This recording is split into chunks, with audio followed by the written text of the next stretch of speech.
اب تفسیر قرآن کہتی ہیں کہ جب عیسائی پادری مباہلہ کے میدان میں ادھر سے نبی پنجتن کو لے کے چلے، عیسائی مباہلہ میں تھے، ابو الحارث ان کا سردار رسول کا انتظار کر رہا تھا، جو ہی رسول یہ پنجتن کا قافلہ لے کے مدینہ کی گلیوں سے نکلے، عیسائی پادری نے آتا ہوا نور دیکھا، نور کا دیکھنا تھا، اس نے 70 پادریوں سے کہا فاسجدوا، فوراً سجدہ کرو۔ انہوں نے کہا کس بات پہ؟ اس نے کہا مجھے نہیں پتا یہ کون آ رہا ہے، لیکن مجھے اتنا پتا ہے اگر ان میں ہے تو مریم اس کے پیچھے آ رہی ہے۔ مجھے یہ خبر نہیں کہ ان میں مستور کون ہے، اگر مستور ہے تو مریم پیچھے ہے، اگر مرد ہے تو عیسیٰ پیچھے، فوراً سجدہ کر لو۔ اس سے پہلے کہ اگر یہ یہاں پہنچ گئے، اگر یہ یہاں پہنچ گئے تو یہ جو پہاڑ پیچھے ہے اس نے ان کے آنے کا انتظار نہیں کرنا، یہ ہمارے اوپر آ جائے گا۔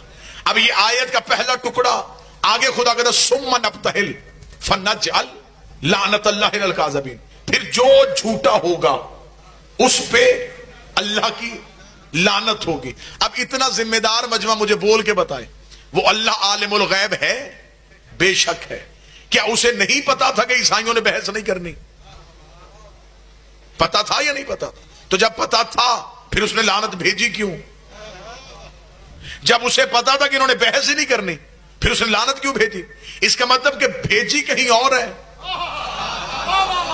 نہیں آپ ساتھ دیں گے تو میں اگلی سطر کہوں گا، خدا نے بھیجی کہیں اور ہے، پہنچانی کہیں اور ہے، آ کہیں رہی ہے، جا کہیں رہی ہے۔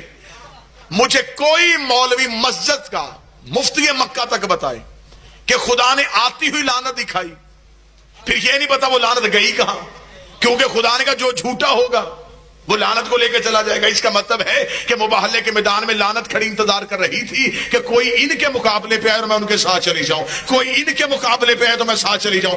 اس کا مطلب کہ لعنت مباہلے کے میدان میں انتظار کر رہی تھی۔ عیسائیوں نے کھڑی ہوئی لعنت دیکھ دی، عیسائیوں نے سجدہ کر دیا، عیسائیوں نے جزیہ دے دیا، عیسائیوں نے لعنت کو قبول نہ کیا، عیسائی اپنے موقف سے ہٹ گئے۔ اس کا مطلب عیسائیوں نے لعنت کو قبول نہیں کیا تو پھر مجھے وہ قرآن کی آیت پڑھ کے سنا جس میں اللہ نے قرآن میں کہا ہو کہ میں لعنت بھیجی تھی لیکن انہوں نے قبول نہیں کی، میں نے لعنت واپس بلا لی، یا میں نے لعنت کو رحمت کی صورت میں بدل دیا۔ لعنت بھیجی ہے لیکن گئی کہاں پہ ہے؟ لعنت مباہلے کے میدان میں انتظار کر رہی تھی، کوئی ان کے مقابلے بھی آئے، عیسائی سجدے میں گر گئے، عیسائیوں نے لعنت کو قبول نہ کیا، لعنت نے سفر کرنا شروع کر دیا۔ تھوڑے عرصے بعد انہی پنجتن میں ایک بی بی ایک دربار میں آ کے کھڑی ہوئی، بی بی نے کہا مجھے میری جاگیر دے۔ اس نے کہا تیرے پاس کوئی گواہ ہے تو لے کے آ۔ بی بی کو وہی مباہلے والے گواہ یاد آئے، بی بی نے کہا میرا علی گواہ، میرا حسن گواہ، میرا حسین گواہ۔ اس نے کہا میں تیری گواہیوں کو نہیں مانتا۔ بی بی نے کہا میں بھی جاگیر لینے نہیں آئی، مباہلے والی لعنت واپس پہنچانے آئی۔